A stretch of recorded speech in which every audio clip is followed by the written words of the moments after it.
taxes.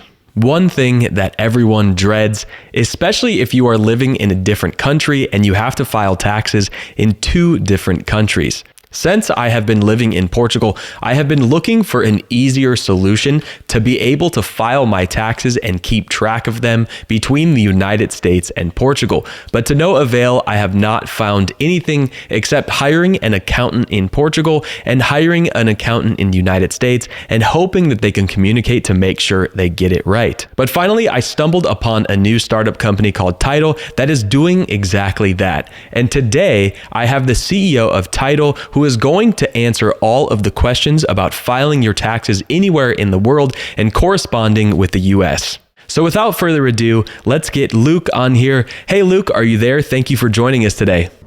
Hey Dave, thanks for having me. I love your YouTube videos. I recently moved to Portugal, and so it was very helpful to learn about the Portuguese life and the cities in Portugal. Well, thank you so much. I really appreciate the kind words. You told me that you had started a taxes for expat business, and why did you start that? So I've started Tytle, which is the business for the tax business for expats, because I have traveled a lot in my life, and I've also worked in other places in my life. And so I noticed that it's very hard to find good tax advice in a new country. And especially if you need tax advice from country A and you move to country B, and these two countries have something to do with each other, right? So maybe you get income from country B, but you live in country A. When I went to tax advisors to get advice on this matter, they usually point to each other without having the international expertise. So it became quite complicated. The costs were kind of unforeseen at the start. And so it was just a yearly headache for me to do my tax filings and to get advice. And so we've started Tytle to be the one place, the one-stop shop for you as an international. You can do your tax filings, you can get advice internationally, you can have your bookkeeping services with us, and you can do that in more than 30 countries, right? We are the one-stop shop for you. It just takes away so much stress. That's why I started it. This is a problem that I had, and I was definitely waiting for the solution, so that's awesome. So you hear a lot about the NHR program here in Portugal and that it's good for taxes for expats. What exactly is that? Yeah, the NHR program is a program you hear a lot about. It's short for non-habitual residents, and it's a certain tax status that you can apply for as a foreigner. It's available for people who come to Portugal for the first time as a tax resident, or better described, it's if you haven't been a tax resident for the last 5 years, you can apply for this status. And it's a beneficial tax treatment that can lower your effective tax rate, basically. And it will last 10 years from the moment that it like applies to you. So if you move away, let's say you move maybe back to the US, and then for the years that you're in the US, the time will still keep ticking. But in total, you have a 10 fiscal years, basically 10 tax years, to leverage this status in Portugal. And there's really no downside. So I would recommend everyone to apply for NHR, definitely. Well, I see why so many expats love coming to Portugal. There seems to be this belief that you pay 0% taxes under NHR. Is this true? The belief that it's 0% tax is, unfortunately, it's a myth. So it's not that black or white. The rule for NHR is that most income that is coming from abroad, so let's say for the sake of example that let's say you have a job abroad, but you're promoting in Portugal, then as long as it's taxed abroad, then in Portugal it is exempt from taxation under the NHR status. So in most cases it should still be taxed where it's coming from, right? So that basically means that you don't pay 0% taxes under NHR. It means that in Portugal, the Portuguese side, it can be tax exempt. So in order to leverage NHR properly and to really have the best effect from it, it's best to set up a strategy with a tax advisor. So, for example, with us through Tytle, because otherwise you may be missing out on the benefits of it. Also, generally, if you have capital gains on shares, for example, let's say you have Tesla shares, just to name something, then that usually does not fall under the NHR regime. So that will be regularly taxed according to the capital gain tax rate that will apply to you in Portugal, in most cases, right? So, yeah. Is Portugal the promised land for people in cryptocurrencies? Yes, I actually think that it still is a promised land for cryptocurrencies. If you hold cryptocurrencies for more than 1 year, so you buy Bitcoin and you hold it for more than 1 year before you sell your Bitcoins, for example, and if you have a gain on that, so you make a 50% profit, you do not pay taxes on that gain. If you hold it less than a year, you pay a tax on that. So the regular capital gains tax should apply. And so that is a very beneficial rule. Most countries in the world these days, they do tax crypto gains. And in this case, if you hold it for more than 1 year, right, you're exempt. So I still consider that a very good rule. If you come as a digital nomad for 2 to 3 months, do you need to pay taxes in Portugal? Yeah, for digital nomads, you are generally okay if you stay for a short 2 to 3 month period. So it of course depends. If you've moved to Portugal, right, like moved away from your previous country, then you are now a tax resident in Portugal. In that case, yes, you will have to pay income tax on your worldwide income. However, if you're passing through Portugal, right, maybe you're after Portugal visiting Spain, Thailand, Bali, I'm not sure, any digital nomad destination, and you work remotely, then it's generally okay. You don't have to pay taxes in Portugal. But be careful if you are doing business with local companies, right? You're maybe closing contracts on behalf of your foreign company, then there may be different rules. So as long as you just pass through as a digital nomad working remotely, then you should be okay. And that brings me to the 183-day rule. You often hear about the 183 days rule. What exactly is this? Yeah, the 183 days rule is a famous rule. You hear a lot about it. The 183 days rule is a hard date limit for Portugal. That if you stay longer than that in a given tax year, then you become a tax resident. And when you're a tax resident, you have to pay taxes on your worldwide income. So it's important to keep in mind when you're visiting Portugal to not stay over 183 days. However, bear in mind that this is not a universal rule. So for example, if you go to the Netherlands, then there may be different rules, or there are different rules that apply there for when you trigger becoming a tax resident in that country. So, but for Portugal, 183 days is definitely a rule. So bear that in mind. So I'm an American citizen. Do I also need to file tax returns both in Portugal and the United States? Yes, that's right. As an American citizen, you will have to file your taxes in the US as well. So the US has a system that they call taxation by citizenship.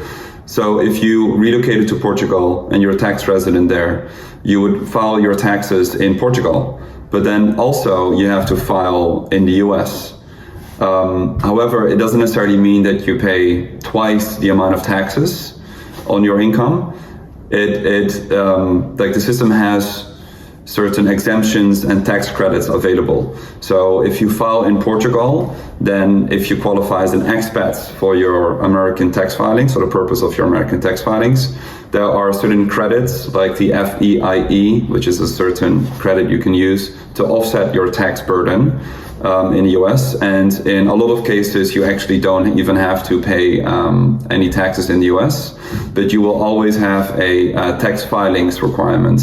So it's important to take this into account if you move to Portugal or any other country, really, for that matter. Okay. Thank you. And if I've immigrated to Portugal from another country other than the US, do I have to pay taxes? That depends. If you are not an American citizen, then you have to file in other countries if you have income from those countries, or if you have other type of, maybe you have shares from those countries and you've had a capital gain on that. There's a lot of situations where you have to file in more than one country. So America is one of the only countries that taxes by citizenship. So in this case, coming from another country, only if you have cut all your ties with the previous country that you've immigrated away from, then you can safely say that you only have to file taxes and pay taxes in Portugal. But whatever your situation really is, it's safe to check with a tax advisor, because of course if you have something in the other country and the country expects you to file taxes and you forget to do so, then there could be penalties that apply. And in some countries it's even a criminal offense if you don't pay taxes. So so definitely check with your tax advisor or with Tytle, with us, of course. We are experts in the international situations, so just make sure you check. So tell me more about what Tytle does. So Tytle is the international tax assistant for you. We are the one modern solution where you can come for international advice, international tax filings, multiple country tax filings. Also, if you need bookkeeping in the country that you're relocating to, then we can help you with all of this. So we are the one-stop shop, if you may, for your international tax life, to make it super easy, get expertise, advice on all these international situations. That's really our strength. So to ease your life and to get the expertise of any international tax situation, you can come to us, and we can make it easy for you. And who did you design Tytle for? Tytle is great for expats, digital nomads, and truly anyone who has any international income or any international situation going on in their life. So it's also for people that are an expat in a country for a few years. They decide to move after, let's say, 4 years, for the sake of example, and need to find a new tax advisor in that country. Then we all do that for you. So you stick with Tytle. It's all in one dashboard, and we have tax advisors in our team in 30 countries. So it's like the days are over where you have to search for new tax advisors in new countries and get onboarded, get re-onboarded every time you move and every time you go to a new tax advisor. Got it. But how is the service different from a normal tax advisor like TurboTax or something like that? So local tax advisors are different to Tytle because we are the international umbrella that we work with local tax advisors. They work for Tytle. And so the local tax advisors that do not work for Tytle, they often lack the international knowledge, right? And so there are often international complex situations at play when you move, when you have income in another country. And so if you have to manage that yourself by contacting a tax advisor in both countries, then you will have to give them both data they will not have the international understanding necessarily. So they will have to research on their own, maybe even talk to each other. There are language barriers and cultural barriers. There's often an unforeseen bill upfront, like it's unforeseen because it may grow with complexity.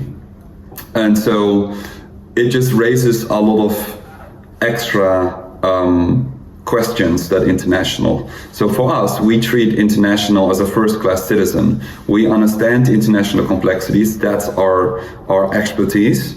And then with our local experts that work for Tytle, we then resolve it all in an easy way with an upfront cost, right? Like, you know what you're gonna get, and you know what you're gonna resolve with us. And like on top of that, everything is just in a modern, sleek dashboard, right? So it's like simple to track and organize. So that's the true difference. Very, very useful. I think it's an amazing concept, and I think it's super cool. Do you have any last minute tips or advice for the viewers watching that may be considering moving to Portugal and how they're going to deal with their tax situation? Number 2 is leverage the NHR program, the non-habitual resident program, if you can. There's really no downside. So just apply, it takes a few minutes, and if you end up using it, it's going to be incredibly beneficial for your years in Portugal. And then number 3, if you move to Portugal, you relocate to Portugal, right? You immigrate to Portugal, then it can be very smart to save evidence of that move. So make sure you save your boarding pass, your itinerary, boarding confirmation, your like plane ticket confirmation. Save that in a folder in your Google Drive or wherever you keep it, and also save some of the receipts in the first few weeks that you are in Portugal. Like if you go to a gas station, buy a pack of bubblegum, save the receipt, upload it to your Google Drive. If you get a gym membership in the first few weeks, put that contract into the Google Drive. And this is because evidence of moving can be helpful if the country that you moved away from will ask you why you're not filing taxes that year, or if they need evidence to like back up your claim that you've moved to our country. So it's just to be sure. Awesome. Well, thank you so much for helping all the viewers understand about taxes here in Portugal and filing as a digital nomad anywhere in the world. Thank you so much, Loek, for being on the channel and educating us all about taxes. We really appreciate it. Yeah, thanks for having me, Dave. It was a pleasure. And we're always here to help people, international people like you and me, who need to help with their tax needs. And for people, again, it's Tytle.io with a Y. And you can also book a free consultation if you go to the website, and there's a button on the top to get a free consultation. And I'll see you there. Good luck with you moving to Portugal.